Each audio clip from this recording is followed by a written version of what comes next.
Hello les amis, Hello. comment allez-vous? Alors aujourd'hui, on va terminer le volet sur les raisons pour lesquelles on a été au Au Paraguay. Paraguay. Et du coup, aujourd'hui, on va parler uniquement de la sécurité, ensuite de la géopolitique, et pour terminer, un petit peu de l'esprit tranquillo des Paraguayens et ce qui vraiment Le mode m'a de attiré. vie. Voilà. Mm. Donc, au niveau sécurité, toi, ça fait 2 ans que tu es là. Est-ce que tu as eu des problèmes J'ai particuliers? jamais eu le moindre souci. Et, je sortais la nuit dans Asunción, que ce soit dans le vieux cœur d'Asunción, ou que ce soit dans les quartiers plus près du nouvel axe, donc de Ikwasati, par là-bas. Et ça s'est toujours très bien passé, jamais eu la moindre agression. C'est vraiment très calme. Et Et pour les femmes? ce qui m'a frappé, ouais, c'est ça, c'est que tu vois des femmes qui sont en tenue, des jolies robes, des décolletés, tout ça, et qui n'ont pas l'air d'avoir le moindre souci avec ça, parce qu'en fait, on les laisse tranquilles, elles sont paisibles, quoi. Il n'y a pas d'agression, donc c'est pas comme en France où voilà, une femme qui est comme ça dans le métro, ça peut très mal finir. Tout à Ici, fait. non, il n'y a pas de souci à ce niveau-là. Ça, c'est pour mon expérience personnelle. Pour mon Donc, expérience à moi, ça fait peu longtemps, ça fait quoi? Ça fait 4 mois que je suis là à peu près. J'ai pas eu. Ce qui m'a vraiment frappé, c'est que personne n'est jamais venu me voir pour me demander de l'argent, parce qu'en fait, il y a plein de pays où vous êtes, on voit que vous êtes étranger, et ici non. Et même si vous êtes étranger, ils vont pas vous demander. C'est pas dans la culture en fait de demander quelque chose. Et j'ai pas eu de personne qui est venue m'agresser pour prendre, je sais pas. De toute façon, j'ai pas grand chose, mais d'essayer de prendre quelque chose, je ne dis pas que ça n'existe pas, parce que je vois que parfois on peut le voir dans les journaux, mais c'est dans des endroits peut-être un petit peu des barrios, dans certains barrios, et personnellement, en tout cas, moi, j'ai jamais eu de soucis. Je me sens vraiment pas du tout en insécurité par rapport à la France de ce côté-là. Autant en France, je fais vraiment attention. Ici, je vois que, alors peut-être pas à Saint-Sion, mais dans la campagne, les gens ferment même pas leurs portes. Imaginez, ils ferment même pas leurs portes en fait. Après ils ont des chiens, etc. Mais comme c'était le cas en France autrefois. oui, voilà, c'est ça. Ouais, c'est assez. Mmh, Ou mmh, en Thaïlande, il y a des endroits comme ça mmh. où vous pouvez laisser votre portefeuille, il n'y a pas de problème. En France, Le je pense que portable sur la table, ouais. tu l'oublies, tu reviens, il est toujours là. En France, non. Alors moi j'ai vu au au niveau des homicides, il y a à peu près 7 homicides pour 100 000 habitants, donc c'est très peu, c'est très faible. Et ils sont classés niveau 1 au niveau des États-Unis, Mmh. les classes niveau 1, donc c'est vraiment un des pays les C'est des plus sûrs d'Amérique du Sud. conditions normales, quoi. Ouais. Précautions normales.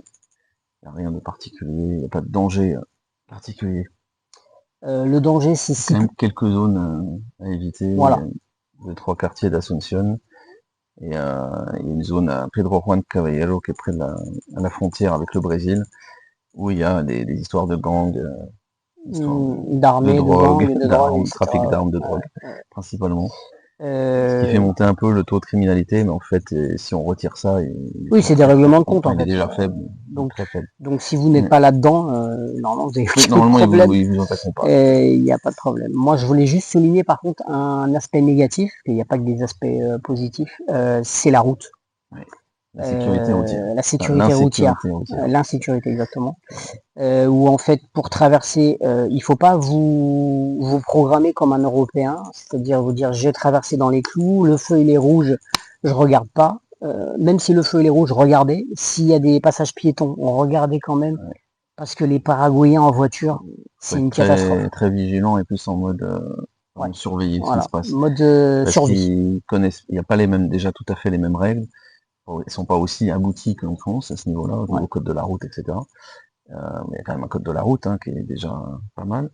Mais ils peuvent tourner à 100 mètres le clignotant, etc. Donc, Pas de priorité à les droite. piétons, ils les considèrent pas Voilà. spécialement, donc il faut faire attention. Ils vont pas réduire. Ils voient un piéton qui traverse, ils vont pas réduire ou s'arrêter. Hein.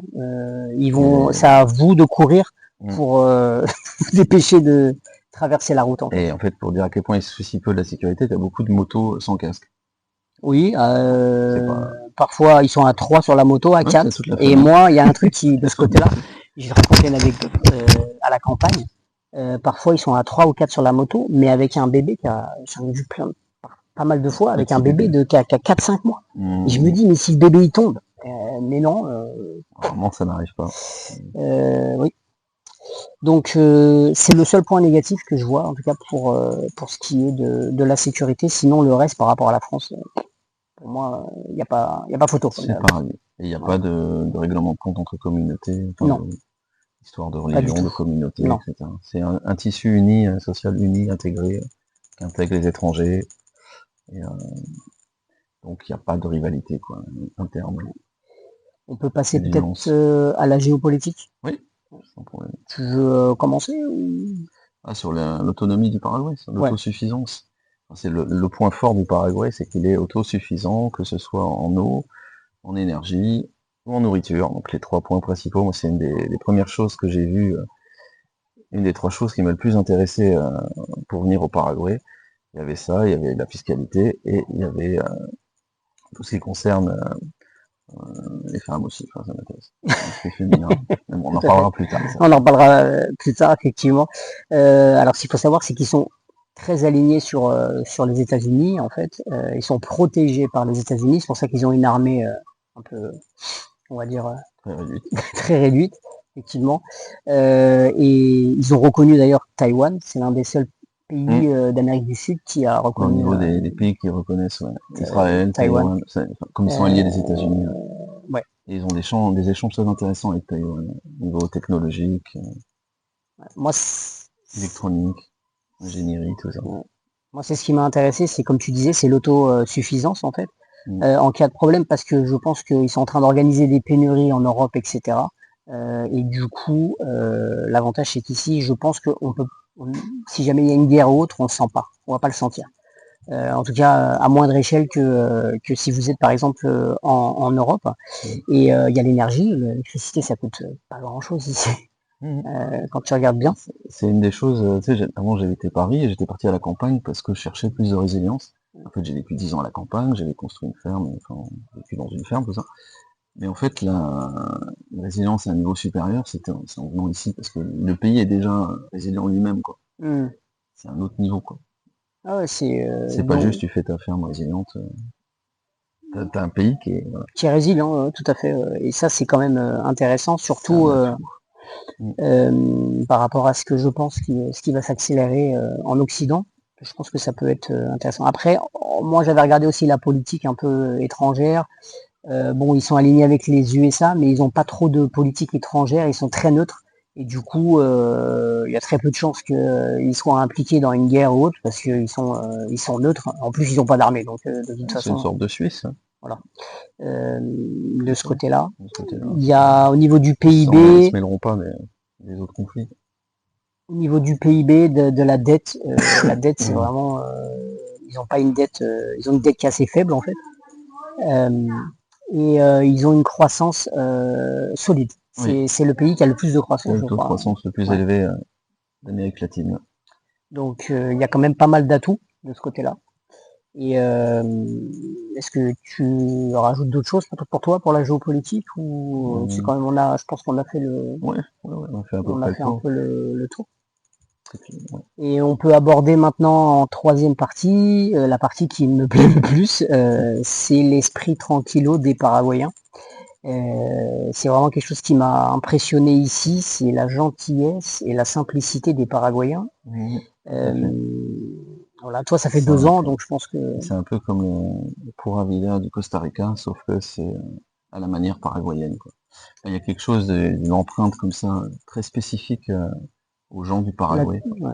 Cette bonté, cette naturelle gentillesse qu'ils ont, et cette simplicité dans les gestes, dans les échanges.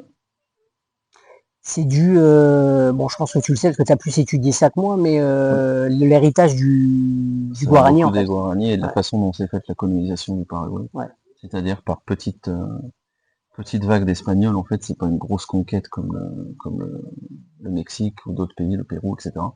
Donc il n'y a pas eu cette dévastation qu'il y a eu dans ces pays-là. Ils ont été obligés de faire des alliances, de faire du troc, etc., des échanges. Et du coup, c'est resté, quoi. C'est cet esprit d'entraide, de partage et de négociation, en fait. Et ils accueillent très bien les étrangers parce qu'en fait, ce qu'il faut comprendre, c'est qu'ici, il n'y a pas de tourisme de masse. Les gens qui viennent ici, c'est des gens qui viennent s'intégrer en fait, qui viennent s'intégrer et qui viennent travailler, qui viennent ils sont habitués déjà, ils ont eu des vagues d'immigration allemande, italienne, Mennonites, les Allemands, les argentine, Italiens, ouais. donc Les Brésiliens. voilà, ils sont habitués. Mais les gens qui viennent ici, c'est pas des gens qui viennent en fait, c'est des gens qui viennent pour travailler et pour s'insérer. Parce qu'ici, ils viennent pas pour chercher, par exemple, comme en France, Il ils n'y a vont pas venir d'aide de l'État. chercher, il n'y a pas d'aide de Il n'y l'État. en a pas, donc de toute façon, Voilà. faut qu'ils Donc, s'en sortent par eux-mêmes. exactement. Donc, c'est. Travail. Quand j'ai déjà discuté avec des Vénézuéliens, par exemple, quand les filles viennent ici travailler, ils font parfois plusieurs emplois pour arriver Ouais. ensuite avoir assez pour faire venir leur famille, etc. quoi. Non, Et dans leur culture, c'est, tu sens que vraiment, ça leur fait, c'est naturel et ça leur fait plaisir en fait de t'aider. Ils vont t'aider si tu as un problème, ils vont essayer non, très naturel. Ouais. Voilà, c'est vraiment naturel, c'est pas quelque chose de forcé. Et moi, un truc qui m'a choqué aussi ici, c'est que les maisons, il peut y avoir une maison magnifique avec quelqu'un qui est dedans, qui est avocat ou notaire, etc. Et juste à côté, quelqu'un qui galère et qui a une maison qui est vraiment tout simple. Et ils désuète. discutent ensemble. Et ils discutent et ils vont prendre le café. Ils vont prendre le thé rêvé ensemble. Et le riche va peut-être l'aider un petit peu de temps en temps, mais ils seront au même niveau. Qu'ils soient riches ou pauvres, l'être humain est au même niveau. Et ça, c'est quelque chose que j'avais pas vu. Tout être humain a une valeur. Voilà. Quelque chose que j'avais pas vu depuis très longtemps. Et non, de ce côté-là, vraiment, les Paraguayens, au niveau hospitalité, c'est vraiment pour moi le meilleur pays pour l'instant que j'ai. Voilà. Et ben écoute, je pense que c'est pas mal pour aujourd'hui. Est-ce qu'on montre un petit peu là, on est chez moi, enfin chez moi, l'endroit où je réside pour l'instant. Donc vous pouvez voir. Si vous êtes intéressé, n'hésitez pas à me contacter en privé parce qu'il y a des locations à la journée ou à la semaine. Si par exemple vous venez faire votre carte de résident. Et c'est très calme, il n'y a pas de bruit et on est très très bien. Voilà les amis, écoutez, à très bientôt. N'hésitez pas à liker et commenter. Ciao. Oui, n'hésitez pas à commenter. ¡Libertad para Paraguay! Con música y alegría. ¡Sí, vamos todos! ¡Libertad!